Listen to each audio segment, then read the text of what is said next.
Hello everyone, welcome to science and mathematics world. I am Kaushalendra Khare और आज के इस वीडियो में हम देखेंगे चैप्टर 12 इलेक्ट्रिसिटी की एक्सरसाइज के क्वेश्चन नंबर 18 को। ये बहुत ही इंपॉर्टेंट क्वेश्चन है क्योंकि ये रीजनिंग क्वेश्चंस हैं। इस टाइप के क्वेश्चंस आपके 1 मार्क्स 2 मार्क्स के लिए अक्सर पूछ लिए जाते हैं, तो प्लीज़ इस पर ध्यान दीजिएगा। तो देखते हैं, शुरू करते हैं इन क्वेश्चंस को। इसमें है एक्सप्लेन द फॉलोइंग, एक्सप्लेन करना है इन्हें। इसमें है कि why tungsten used almost exclusively for the filament of electrical lamps। जो इलेक्ट्रिकल लैंप्स होते हैं, बल्ब होते हैं, उसमें जो मेटल यूज़ होता है वो उसका बल्ब का फिलामेंट बनाने के लिए वो आपका टंगस्टन मेटल होता है। अभी तो खैर एलईडी चल रहे हैं हर जगह, लेकिन आपके जो पहले पुराने ज़माने के जो बल्ब आते थे इस टाइप के, जो पीली रोशनी देते थे, तो वो पीली रोशनी वाले जो बल्ब होते थे उसका एक पतला सा वायर लगा रहता था अंदर, तो वो बल्ब का फिलामेंट कहलाता है। और वही फिलामेंट जो होता है वो टंगस्टन मेटल का बनाया जाता है, किसी कॉपर सिल्वर या चांदी सोने का किसी का नहीं बनता, वो टंगस्टन मेटल का ही बनता है। तो ऐसा क्यों होता है, ये क्वेश्चन है और इसका आंसर हमें देना है। तो देख लेते हैं इसका आंसर। इसमें है कि the melting point and the resistivity of tungsten W metal is very high. अब टंगस्टन मेटल है, इसलिए टंगस्टन का फॉर्मूला जो होता है वो डब्लू से उसे डिनोट करते हैं, डब्लू से बताते हैं, दर्शाते हैं डब्लू से। तो जो मेल्टिंग पॉइंट है और रेजिस्टिविटी है टंगस्टन मेटल की वो ज़्यादा होती है। सो इज़ वेरी हाई, बहुत ज़्यादा हाई होती है। So it does not burn easily, इसीलिए क्या है जल्दी से वो ईजीली बर्न नहीं होता एट हाई टेम्परेचर, बहुत हाई टेम्परेचर पर भी। The electric bulb glows at very high temperature, जो इलेक्ट्रिक बल्ब होता है बहुत ही हाई टेम्परेचर पे ग्लो करता है। Hence tungsten W is used for making filament of electric lamps. इसीलिए जो टंगस्टन मेटल है, इस टंगस्टन का फॉर्मूला आप लिख देंगे तो थोड़ा सा अच्छा इम्पैक्ट पड़ेगा आपको आंसर पे, इसीलिए हमने यहाँ पे डब्लू ज़रूर लिखा है, आप भी लिख सकते हैं। तो इसका तो इसलिए टंगस्टन मेटल यूज़ होता है बल्ब का फिलामेंट बनाने के लिए, क्योंकि इसकी रेजिस्टिविटी और मेल्टिंग पॉइंट बहुत ज़्यादा होता है और बल्ब को ग्लो करने के लिए ज़्यादा हाई एनर्जी की ज़रूरत होती है। अब बढ़ते हैं सेकंड क्वेश्चन की तरफ, बी नंबर पे। इसमें लिखा हुआ है कि why are the conductors of electrical heating devices such as bread toaster and electric iron made of an alloy rather than the pure metal. आपने अक्सर देखा होगा कि जो आपके टोस्टर्स हो गए, ब्रेड टोस्टर्स होते हैं, इलेक्ट्रिकल आयंस होते हैं, वो हमेशा स्टील के होते हैं। स्टील क्या है, एक एलॉय है आयरन का, या नेक्रोम मेटल वगैरह इसके यूज़ होते हैं। नेक्रोम मेटल भी आपका एक एलॉय है। तो ये ऐसा क्यों होता है, ये क्यों इसको एलॉय से क्यों बनाते हैं? आपका प्योर मेटल भी तो यूज़ कर सकते थे, हम उसकी जगह कॉपर यूज़ कर लेते। तो उसकी जगह यदि कॉपर तो अच्छा कंडक्टर भी है, और यदि है ना हम उसे लोहा यूज़ कर लेते, प्योर लोहा आयरन यूज़ कर लेते, तो क्यों क्या हो जाता, कुछ बिगड़ जाता क्या?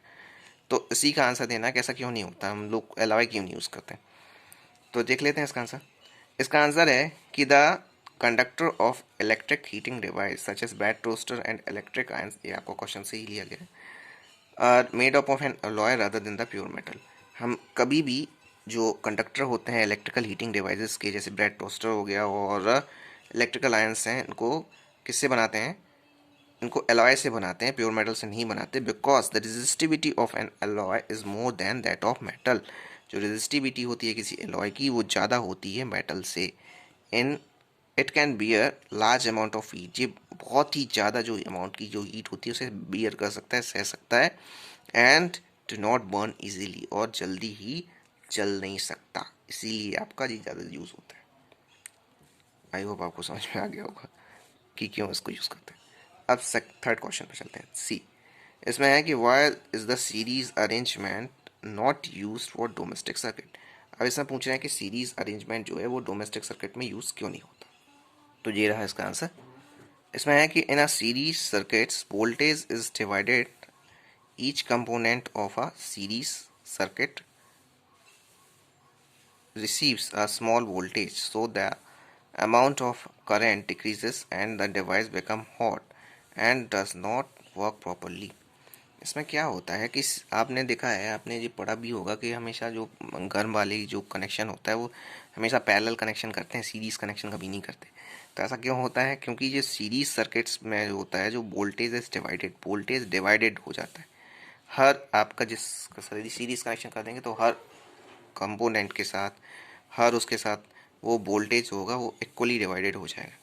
Each component of a series circuit receives a small voltage. हर जो कंपोनेंट होगा वो वोल्टेज रिसीव करेगा छोटी स्मॉल अमाउंट में। और so the amount of current decreases, इसलिए जो जितना करेंट उस तक पहुंचना है वो नहीं पहुंच पाएगा, डिक्रीज हो जाएगा बीच में ही। और एंड डिवाइस बिकम हॉट, और जो डिवाइस होगा वो बहुत जल्दी गर्म हो जाएगा और नॉट वर्क प्रॉपरली, और अच्छे से काम भी नहीं कर पाएगा। इसीलिए जो सीरीज अरेंजमेंट है वो नहीं किया जाता किसमें, डोमेस्टिक सर्किट्स में। चलते हैं थर्ड डी क्वेश्चन की तरफ। Question number 4 D. इसमें दिया है कि how does the resistance of a wire very with its area of cross section. ये बहुत इंपॉर्टेंट क्वेश्चन है। इसमें वो कह रहे हैं कि जो रेजिस्टेंस होता है किसी भी वायर का, वो उसके एरिया ऑफ क्रॉस सेक्शन से किस तरह से वेरी करता है। अब एरिया ऑफ क्रॉस सेक्शन क्या होता है? अब आपने वायर देखा है, वायर कैसा होता है, सिलेंड्रिकल होता है ना, इस तरह से, ठीक है। तो क्रॉस सेक्शन का मतलब होता है कि इसको आपको काटते हो तो ये कैसा होता है, इस तरह से रहेगा, तो ये ऐसा हो जाएगा काटने पर। तो जब वो काटते हैं तो उसकी ये कितनी मोटा है ये वायर, ठीक है, इसके काटने पे उसका जो कटे हुए एरिया जो कि सर्कुलर होगा, उसका एरिया कितना होगा, इसको हम बोलते हैं एरिया ऑफ क्रॉस सेक्शन। तो वो वही क्वेश्चन पूछ रहे हैं कि रेजिस्टेंस है किसी वायर का, वो किस तरह से वेरी करता है, कि क्या क्या होता है उसमें, कि यदि आपका एरिया ऑफ क्रॉस सेक्शन मतलब वायर की मोटाई जो है वो ज़्यादा हो जाए, कम हो जाए, तो उससे क्या इफेक्ट पड़ेगा आपके रेजिस्टेंस। ये है क्वेश्चन। तो चलिए देख लेते हैं इसका आंसर। इसमें है कि resistance are of a wire is inversely proportional to its area of cross section. जो रेजिस्टेंस होता है वायर का वो इनवर्सली प्रोपोर्शनल होता है एरिया ऑफ क्रॉस सेक्शन की। दैट, इसका मतलब क्या है? इसका मतलब है कि यदि area of cross section increases, यदि area of cross section increase हो जाएगा तो रेजिस्टेंस डिक्रीज हो जाएगा, और जब एरिया ऑफ क्रॉस सेक्शन को डिक्रीज करेंगे तो रेजिस्टेंस ऑब्वियसली इंक्रीज हो जाएगा। तो ये कैसा है, इनवर्सली प्रोपोर्शनल होता है। ये है हमारा छोटा सा आंसर।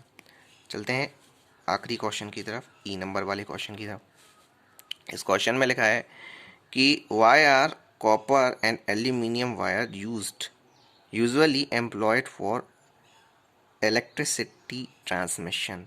आपने देखा होगा कि जो बड़े बड़े जो इलेक्ट्रिसिटी ट्रांसमिशंस होते हैं, बड़े बड़े वायर्स होते हैं, बड़े बड़े वायर आपने देखा होगा छतों पे से निकलते हैं, जो इतने बड़े बड़े वायर रहते हैं, खम्भों से ऐसे लगे रहते हैं, वो किसके होते हैं? वाइट वाइट कलर की मेटल के होते हैं, जो कि आपकी एल्यूमिनियम मेटल होती है। हाँ।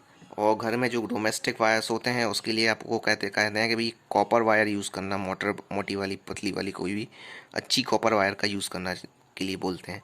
तो अब वो कह रहे हैं कि जो इलेक्ट्रिसिटी ट्रांसमिशन के लिए आप कॉपर, जनरली कॉपर और एल्यूमिनियम का यूज़ क्यों करते हैं? यूज़ तो हम सोने और चांदी का भी कर सकते हैं, लेकिन बहुत हाई कॉस्टली होती हैं, और आपका काम जो है वो कॉपर और एल्यूमिनियम से चल सकता है इजीली, आसानी से। लोहे से नहीं चल सकता, इसलिए लोहे को यूज़ नहीं कर सकते। कॉपर और एल्यूमिनियम से आसानी से चल सकता है, इसलिए कॉपर और एल्यूमिनियम का ही जनरली यूज़ करते हैं इलेक्ट्रिकल ट्रांसमिशन के लिए। तो वही पूछा है कि क्यों करते हैं ऐसा। तो अब इसमें है कि copper and aluminium are good conductors of electricity. बहुत ही अच्छे कंडक्टर होते हैं copper aluminium. And also they have low resistivity, इसमें रेजिस्टिविटी भी काफ़ी कम होती है। So they are usually used for electrical transmission. तो इसीलिए जो इलेक्ट्रिसिटी ट्रांसमिशन के लिए वो यूज़ होते हैं। तो ये थे हमारे क्वेश्चन नंबर 18 को मैंने अच्छी तरीके से आपको एक्सप्लेन करके बताया है कि इनका क्या क्या कारण है, क्यों ये इस तरह से यूज़ होते हैं। यदि आपके और कोई भी डाउट्स या क्यूरीज हों तो आप कमेंट करके हमें बता सकते हैं, आपके कमेंट का आंसर दिया जाएगा। और आप इस वीडियो को ज़रूर से ज़रूर लाइक कर दें, इसे शेयर करें जिससे आपके दोस्तों को भी इसका फ़ायदा मिल सके, और हमारे चैनल को सब्सक्राइब कर लें जिससे आप हमसे जुड़ जाएंगे और हमारे सारे वीडियोस को अच्छे से देख सकेंगे। आई होप आप को ये वीडियो अच्छा लगे। मिलते हैं अगली वीडियो में। Good bye. जय श्री राम।